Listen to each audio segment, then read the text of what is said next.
Bismillahirrahmanirrahim. Assalamualaikum warahmatullahi wabarakatuh.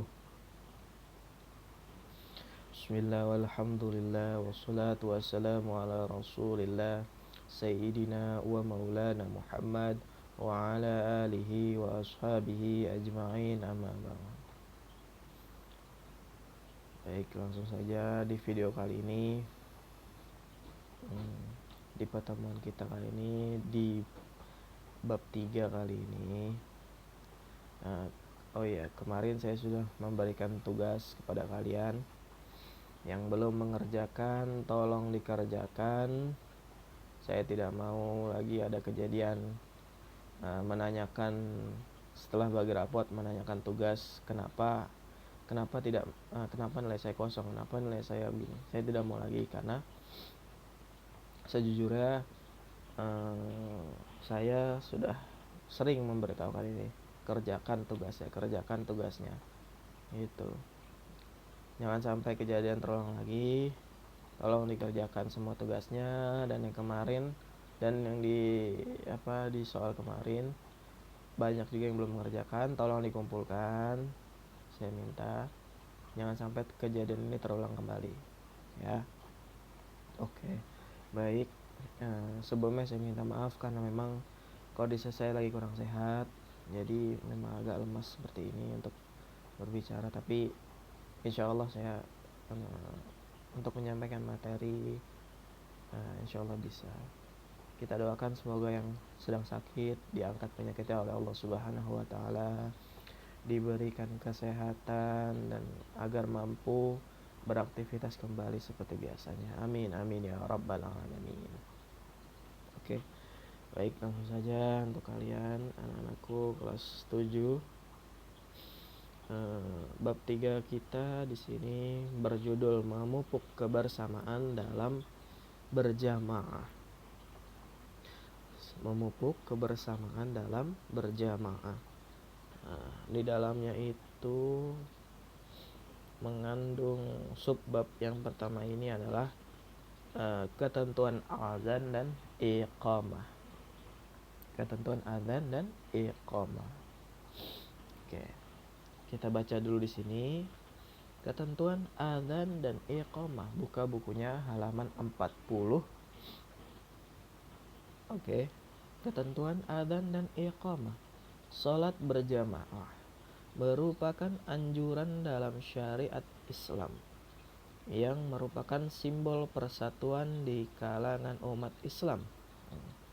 Bahkan zaman Rasulullah Shallallahu Alaihi Wasallam sangat menekankan para sahabatnya, baik dari golongan Ansor maupun Muhajirin, untuk melaksanakannya, sehingga ikatan ukhuwah Islamiyah semakin kokoh. Nah, sholat berjamaah. Sholat itu penting. Nah, jadikan sholat itu sebagai kebutuhan dari diri kalian. Ya, sekali lagi saya bilang, sholat itu penting. Jadikan sholat itu sebagai kebutuhan diri kalian. Kebutuhan seperti layaknya kalian makan, ya. Anggaplah sholat itu seperti itu. Kebutuhan kalian seperti kalian membutuhkan makan. Kok membutuhkan makan, Pak? Ya, karena sholat itu bisa menjadi makanan jiwa, makanan ruh kita. Gitu. Kalau raga kita memang makanannya seperti nasi dan lauk-laukan lainnya. Tapi ketika raga kita sehat, apakah jiwa kita juga sehat? Gitu. Apakah ruh kita juga sehat? Nah, cara memberi makannya seperti itu. Sholat 5 waktu. As-sholatu imaduddin. Sholat itu adalah tiangnya agama. Ketika sholatnya tidak dilaksanakan dengan baik, maka runtuhlah tiang agamanya. Gitu ya. Sholat. Karena di akhir zaman ini sudah banyak orang yang menyepelekan yang namanya sholat. Padahal sholat itu penting. Dan yang pertama kali dihisab oleh Allah Subhanahu wa Ta'ala nanti di akhirat, di padang mahsyar nanti. Yang pertama kali dihisab itu di akhirat itu adalah sholat. Jika sholat orang ini baik, maka timbangan amalnya kesannya pun baik. Tapi jika sholat orang ini tidak baik, maka timbangan amal kesananya itu tidak baik. Itu sholat itu mencegah perbuatan keji dan mungkar. Gitu. Jadi di sini pesan saya, kalian yang masih muda jangan malas untuk sholat. Ingat, dunia kita sudah tidak lama lagi berakhir. Gitu. Sholatlah sebelum engkau disolatkan. Ya. Baik, kita lanjut ke materi. Lanjut. Oke. Nah, di sini yang pertama itu pengertian adzan dan iqamah. Adzan secara bahasa adalah pengumuman atau pemberitahuan.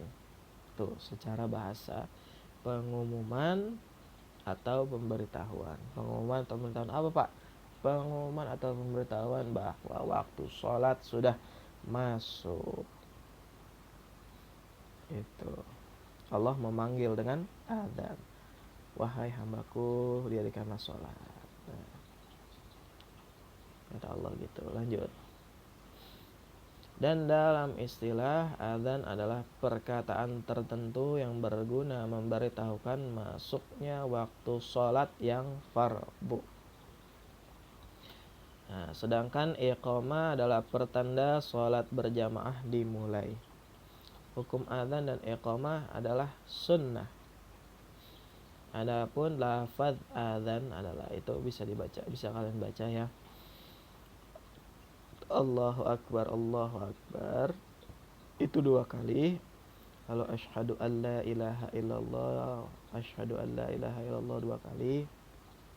Lalu asyhadu anna Muhammadar Rasulullah, asyhadu anna Muhammadar Rasulullah 2 kali.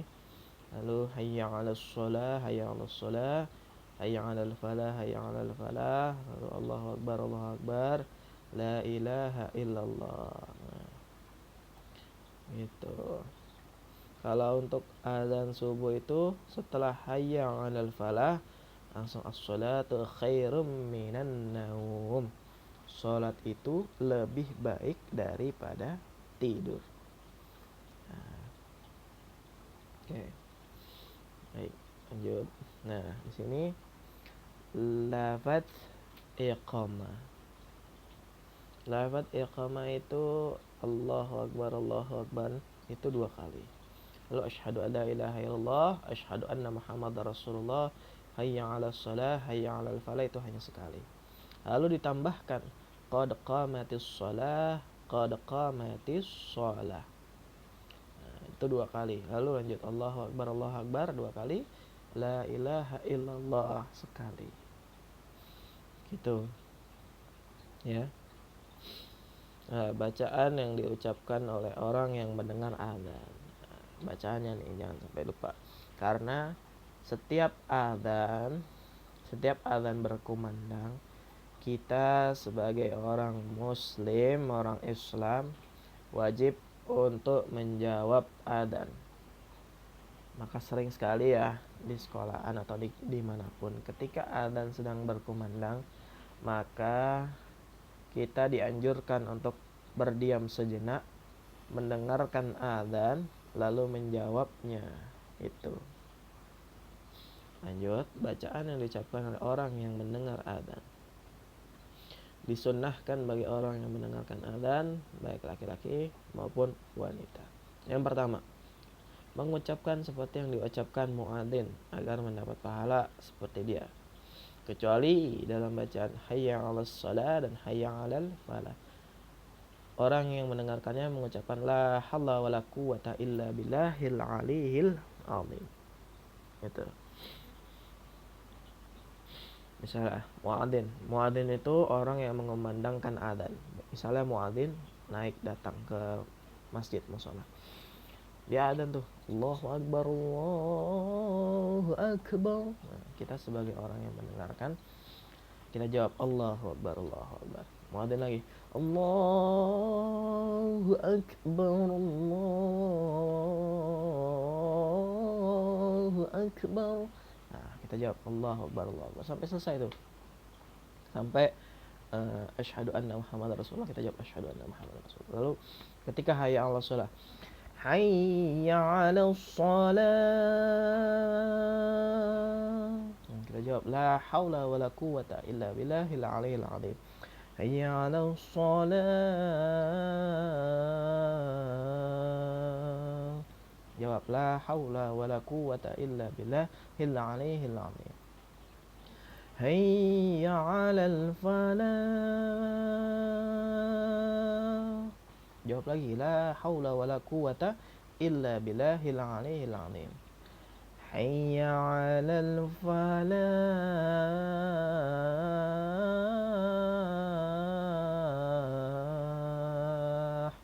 jawab la haula wala quwwata illa billahil aliyil azim. Nah, Allahu Akbar, Allahu Akbar itu jawabnya seperti biasa, Allahu Akbar, la ilaha illallah, la ilaha illallah gitu. Hanya beda di hayya 'alas shalah dan hayya 'alal falah. Itu. Lalu yang B, setelah adzan selesai disunahkan untuk bersalawat kepada Nabi dengan pelan bagi yang adzan maupun yang mendengar. Nah, lalu yang C, disunahkan membaca doa ketika selesai mendengar adzan. Nah, itu doanya Allahumma rabb hadhihi ad-da'wati tammah was-salatil qa'imah ati Muhammadanil wasilata wal fadilah wab'athul maqama mahmudan alladhi wa'adah innaka la tukhliful mi'ad. Itu doa dari doa ketika selesai mendengar adzan. Oke. Mungkin untuk video kali ini tentang adzan iqamah cukup sekian.